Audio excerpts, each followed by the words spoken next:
በውሃ መያዣ ፕላስቲኮች ተቀድቶ በህገወጥ መንገድ ሲጓጓዝ የነበረ ነዳጅ በቁጥጥር ስር ዋለ። በአማራ ክልል በማዕከላዊ ጎንደር ዞን ጣቁሳ ወረዳ በህገወጥ መንገድ ሲጓጓዝ የነበረ 1232 ሊትር ቤንዚን በቁጥጥር ስር ማዋሉን የወረዳው ፖሊስ አስታውቋል። የወረዳው ፖሊስ ጽሕፈት ቤት ኃላፊ ረዳት ኢንስፔክተር ጌታነህ ተካ እንደገለጹት ነዳጁ በቁጥጥር ስር ሊውል የቻለው የአካባቢው ነዋሪዎች ስለ ህገወጥ እንቅስቃሴው ለፖሊስ በሰጡት ጥቆማ መሰረት ነው። ከመግለጫው ጋር ተያይዘው የወጡት ምስሎች በመቶዎች የሚቆጠሩ ትናንሽ የውሃ መያዣ ፕላስቲኮች በቤንዚን ተሞልተው ይታያሉ። ይህም በገጠር የኢትዮጵያ ክፍል ነዳጅን በትናንሽ እና በቀላሉ ሊንቀሳቀሱ በሚችሉ እቃዎች በመቅዳት መደበኛ ባልሆነ መንገድ ገበያዎች ውስጥ ለሽያጭ የማቅረብ ልምድ መኖሩን ማረጋገጫ ነው ተብሏል።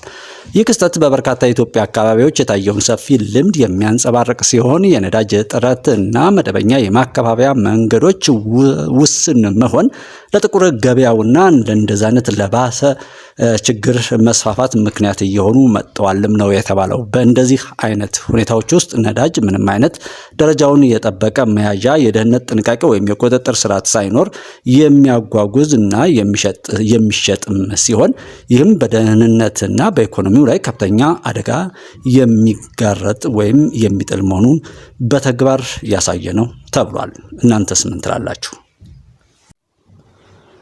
የመካከለኛው ምስራቅ ጦርነት የነዳጅ አቅርቦትን ማስተጓጎሉን ቢቀጥልም ሚኒስተሩ የናፍጣ አቅርቦት ወደ ነበረበት እንዲመለስ መደረጉን ገለጹ። የገንዘብ ሚኒስተሩ አቶ አህመድ ሺዴ በመካከለኛው ምስራቅ እየተካሄደ ባለው ግጭት ሳቢያ ለሳምንታት ተፈጥሮ የቆየውን ከፍተኛ ኢኮኖሚያዊ ጫና ለማቃለል መንግስት ከዛሬ ጀምሮ ሙሉ የናፍጣ አቅርቦት ወደ ነበረበት እንዲመለስ መወሰኑን አስታወቀ።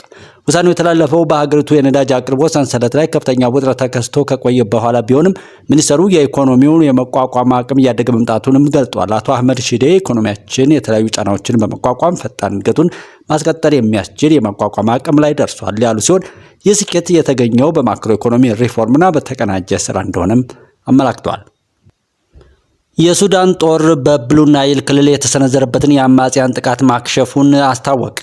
የሱዳን ጦር በብሉ ናይል ክልል በፈጥኖ ደራሽ ኃይሉ ወይም RSF እና በአብደል አዚዝ አል ሄሉ በሚመራው የሱዳን ህዝብ ነጻነት ንቅናቄ ሰሜን SPLMN ጥምረት የተሰነዘረበትን አዲስ ጥቃት ማክሸፉን በትናንትናው ዕለት አስታውቋል። ሱዳን ትሪቢዩን እንደዘገበው በደቡብ ምስራቅ የሀገሪቱ ክፍል የሚካሄደው ወታደራዊ ዘመቻ ካለፈው መጋቢት ወር ጀምሮ ተባብሶ ቀጥሏል። ይህ ወታደራዊ ግጭት የናረው የፈጥኖን ደጋፊዎች ወይም የፈጥኖ ድራሽ ኃይሎችና አጋሮቻቸው በሰነዘሩት መጠነ ሰፊ ጥቃት ስልታዊ ጠቀሜታ ያላትን የድንበር ከተማ ኮርሙክንና የአካባቢውን መንደሮች መቆጣጠራቸውን ተከትሎ ነው።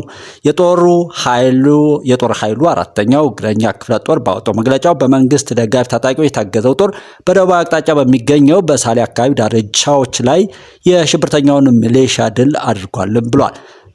ጦሩ በጥቃቱ ወቅት በአጥቂ ኃይሎች ላይ ከፍተኛ ኪሳራ ማድረሱን የገለጸ ሲሆን በጥሩ ሁኔታ ላይ ያሉ 10 የውጊያ ተሽከርካሪዎችን መማረኩንና ከ15 በላይ የሚሆኑትን ደግሞ ማውደሙን አስታውቋል። በብሉ ናይል ክልል በምዕራባዊና ደቡባዊ ክልሎች የተካሄደ ያለው ግጭት በሰብአዊ ሁኔታዎች ላይ ከፍተኛ ማሽቆልቆል ማስከትሏል። የአካባቢ ነዋሪዎች እንደሚሉት ከሆነ የግጭቱ መጠን እየጨመረ የመጣ ሲሆን ሰው አልባ አውሮፕላኖችም ወይም ድሮኖች በስፋት ጥቅም ላይ እየዋሉ ይገኛሉ ብለዋል።